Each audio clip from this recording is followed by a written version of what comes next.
Part A, Part B, Part C, Part D, Plans A, B, C, D, F, G, K, L, M, N, Medicare Advantage, Original Medicare, Medigap, IRMA, Late Enrollment, Open Enrollment, Initial Enrollment. Medicare is a lot. Let's go over some tips and tricks to help you master your Medicare. Today's video, we're going to cover a lot of Medicare tips and tricks, but if you still want to learn more, make sure to check out our Medicare playlists and also make sure to subscribe to stay up to date. And if you still have questions, you can reach us in the comments below or at the number on the screen. There is, of course, no charge for our services, and we are licensed nationwide.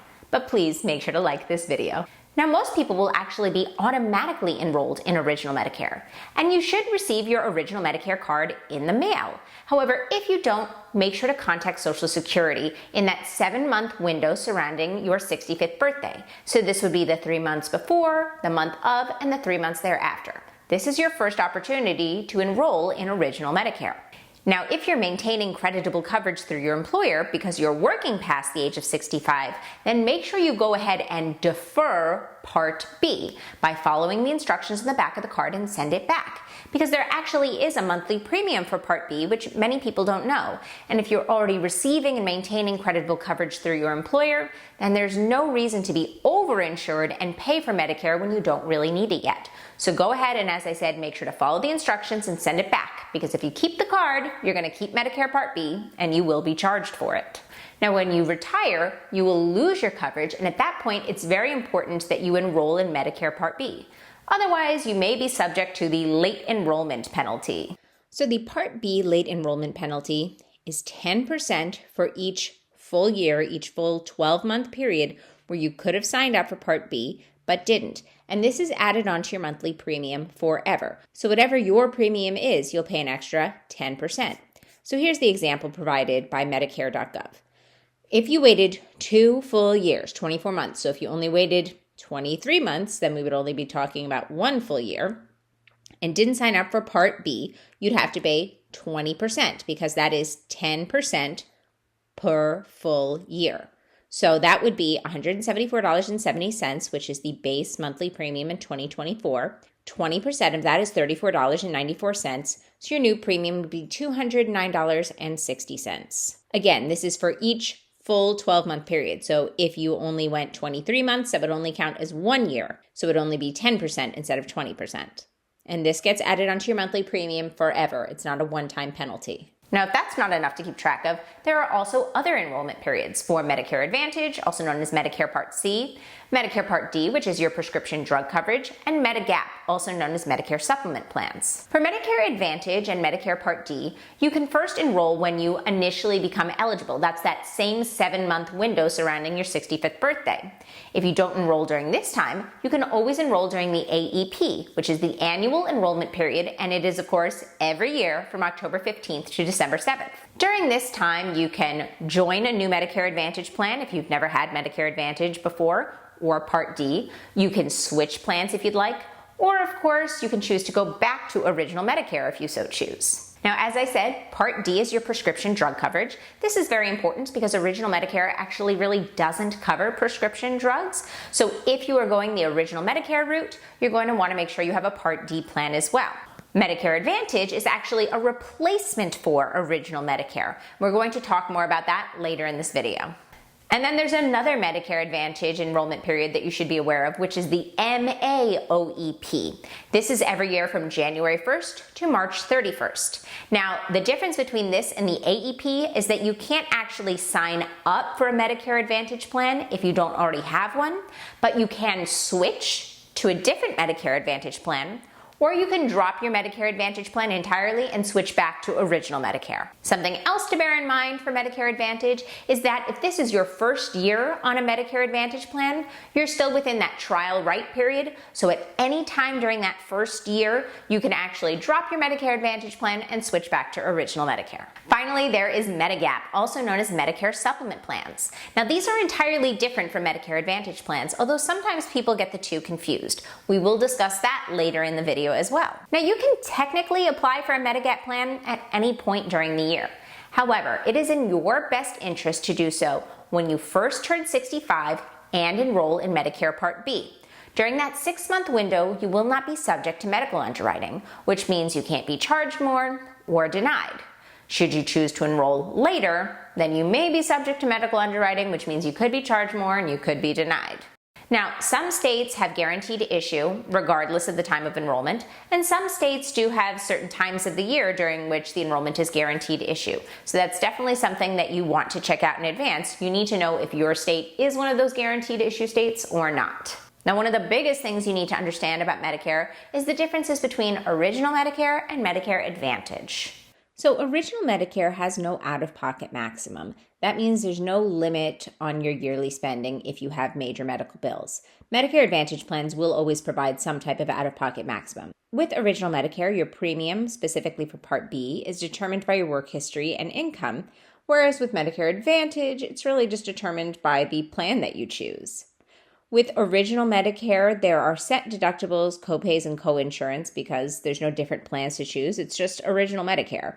With Medicare Advantage, generally speaking, you will notice those deductibles and copays and coinsurance will be a little bit lower, but they're going to vary from plan to plan. Original Medicare will not offer dental, vision, hearing, or prescription drugs. However, many Medicare Advantage plans do offer dental, vision, hearing, and prescription drugs. Now on to the good parts of Original Medicare.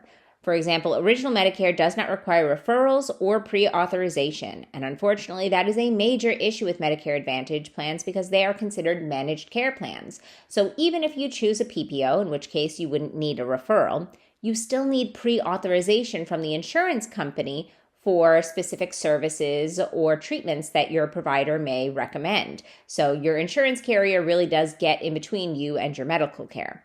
With Original Medicare, there are no networks. As long as your doctor accepts Medicare, and almost all do, then you are fine. With Medicare Advantage plans, there are networks, and some of those networks can be rather restrictive.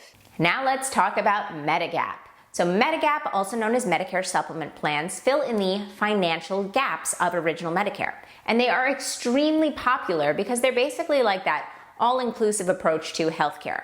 You'll pay an additional amount upfront in the form of a monthly premium, but most, if not all, of your out-of-pocket expenses will be taken care of. And there are 10 plans to choose from. So here are the 10 Medigap plans available. Plan A, B, C, D, F, G, K, L, M, and N.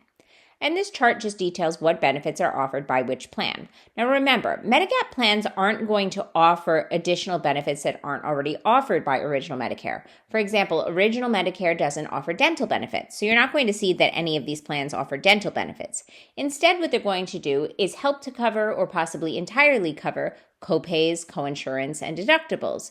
So basically, you pay a little bit extra, but almost all of your out-of-pocket expenses, or possibly all of your out-of-pocket expenses, will be taken care of. So you can see that all of the plans will cover your Part A coinsurance, which is extremely helpful.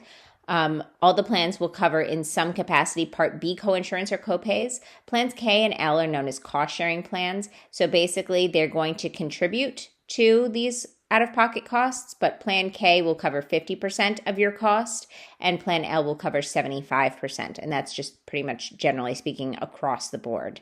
All the plans will cover the first 3 pints of blood in case of need of transfusion. Part A, hospice care, coinsurance or copays, that's very important. Skilled nursing facility care coinsurance, again, very, very important. The only plans that don't offer that is Plan A and Plan B. Your Part A deductible, that's that deductible that's applied per benefit period. So if you do need to be hospitalized more than once in a given year, then you might have to meet that deductible again, and that can certainly be very expensive. The Part B deductible, no plans that are offered to new enrollees are going to cover that Part B deductible, but that's a once annual deductible and it's not very expensive, so it's not your biggest concern. Part B excess charges. So basically, if your doctor accepts Original Medicare, then they accept the amount that Medicare is willing to pay out. However, they can choose to charge an excess charge, which is up to 15% more. Now, I wouldn't necessarily worry about these because they're not all that common and they're not even permissible in all states. The only plans that do cover Part B excess charges are plans F and G. Plan F is one of those plans that's not offered to new enrollees, but if you are looking for the most comprehensive coverage available to everyone, then that would be Plan G. Foreign travel, almost all plans will cover that in some capacity, 80%. And then there's this out-of-pocket limit. You'll see it's asterisked here because it's not really applicable. For example, Plan F and Plan G, and even to an extent Plan N, are really going to cover all of your out-of-pocket expenses except for possibly that Part B deductible. Plans K and Plan L, because they are the cost-sharing plans, they do have an out-of-pocket maximum, which is very helpful because if you do have major medical bills, Original Medicare doesn't have any type of limit or threshold on what your spending could be. Finally, let's talk about IRMAA. So did you know that your Part B premium is actually tied to your income? However, Medicare is looking at your income from 2 years prior, so you could be paying more than you need to. So this is the IRMAA form, the Medicare Income-Related Monthly Adjustment Amount Form, also known as Form SSA-44. And this is the form that you can file to get Medicare to reconsider your Part B monthly premium, because Medicare is basically looking at your income from 2 years prior. Now, if you have retired in the interim, it's likely that you're making significantly less. So Medicare is looking at a larger income and therefore possibly charging you an adjustment on top of that base monthly premium. So if you are now making less, it's highly recommended that you go ahead and file this form. That way you can get this adjustment knocked off.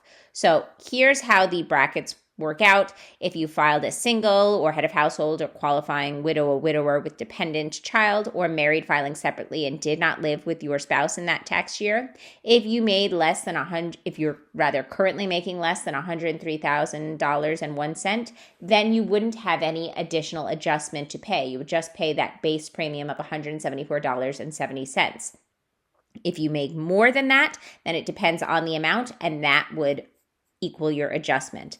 And then, of course, there's married filing jointly or married filing separately, and you lived with your spouse during part of the tax year. And that breaks it down pretty comprehensively on this form.